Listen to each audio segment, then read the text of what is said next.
Good morning, student. Welcome to the course of Switchgear and Protection, Unit 3, Protective Relay.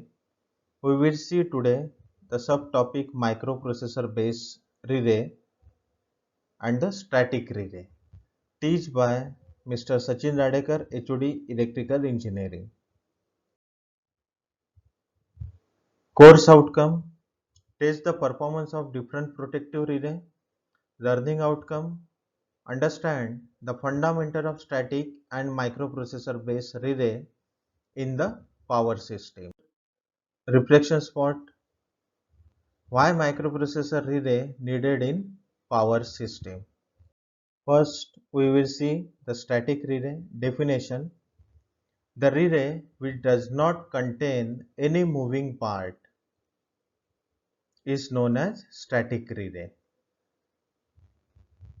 The relay which consists static and electromagnetic relay is also called static relay because the static unit obtain the response and the electromagnetic relay is only used for switching operation.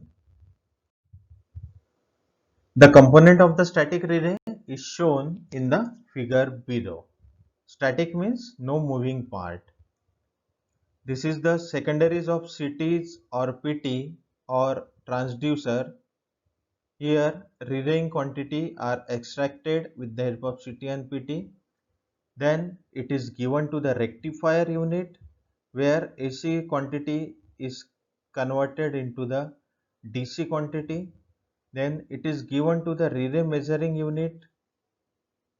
Here this quantity then amplify at the certain level, then it is given to the output devices, and then this is the comparator where it will decide whether the current or the voltage is normal or abnormal. Then the signal is given to the trip circuit. So this is the basic block diagram of the static relay. Then microprocessor based relay. Here the CT, two CT signal are extracted from the system, electrical system. Then this current is converted to the voltage through I to V converter on the both side. Then this signal, AC signal, is converted to the DC signal with the help of the rectifier, and this signal is given to the port of the multiplexer S1 and Sn. Then this analog signal is converted to the digital signal, and after converting to the digital signal, it is given to the port A of the microprocessor chip 8085. Then this microprocessor programming will check whether the signal received is within the limit or abnormal. From this, it will given port B given the trip signal to the circuit breaker. The various component we have seen in the basic block diagram. The rectifier measuring unit, it has the component of comparator, level detector and the logic circuit. The output signal from the reading unit obtained only when the signal reaches the threshold value. The output of reading measuring unit act as an input to the amplifier. Then this amplifier amplifies the signal and gives the output to the devices. The output devices activate the trip coil when the relay operates. The output is obtained from the output device only when the measured has the well-defined value, and the output device is activated and gives the tripping command to the trip signal. Already we have seen in the block diagram. The static relay only gives the response to electrical signal. The other physical quantities like heat, temperature, etc. is first converted into the analog and then digital electrical signal, and it will then act as an input for the relay. The advantages of the relay: the static relay consumes very less power, because of which the burden on the measuring instrument decreases and their accuracy increases. Second, the static relay gives quick response. At this relay don't have any moving part, so it is having the quick response, long life, high reliability, accuracy, and it is shock proof. Third one is the reset time of the relay is very less as it don't have any moving part. It does not have any thermal storage problem. Next one is the relay amplifies the input signal which increases their sensitivity. The chance of unwanted tripping signal is less in this type of relay. The static relay can easily operate in earthquake prone areas because they have high resistance to shock. The disadvantages of the relay.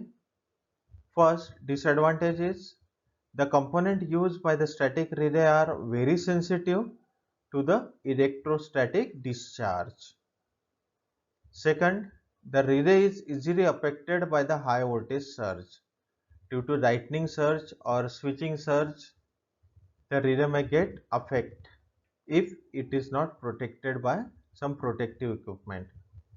Third one is the working of the relay depends on the electrical component.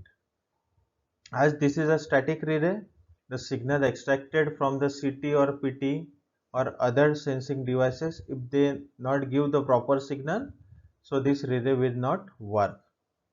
The relay has less overloading capacity. The static relay is more costly as compared to electromagnetic relay. The construction of the relay is easily affected by the surrounding interference. For integrated protection and monitoring systems, programmable microprocessor control static relay are preferred. The basic advantage of this microprocessor relay is we can extract the back history of the fault occurring on the power system. So today in most of the power system, this microprocessor based static relay are preferred for analyzing the fault data. Summary of today's lecture.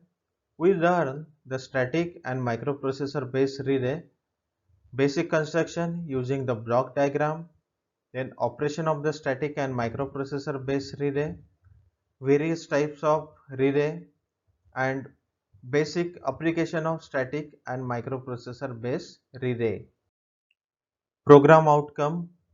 Here the basic knowledge of static component such as rectifier, then inverter, comparator, microprocessor 8085 will get. So basic knowledge PO is map. PO2 discipline knowledge. Here the current voltage are converted through CT and PT. So this PO2 is map. PO3 experimental and practices. Here the static relays we can use in generalized substations. So PO3 is map. PO8, here the static relay is operated by individual and the team. So this PO8 is map. Communication, here the current voltage temperature is sensed by the sensing devices. So PO9 is map. PO10, as we have seen, the static relay and the microprocessor based relay which are used in substations. So the student will get the lifelong learning about this relay. Thank you very much student for listening this static relay and the microprocessor based relay topic. Thank you very much.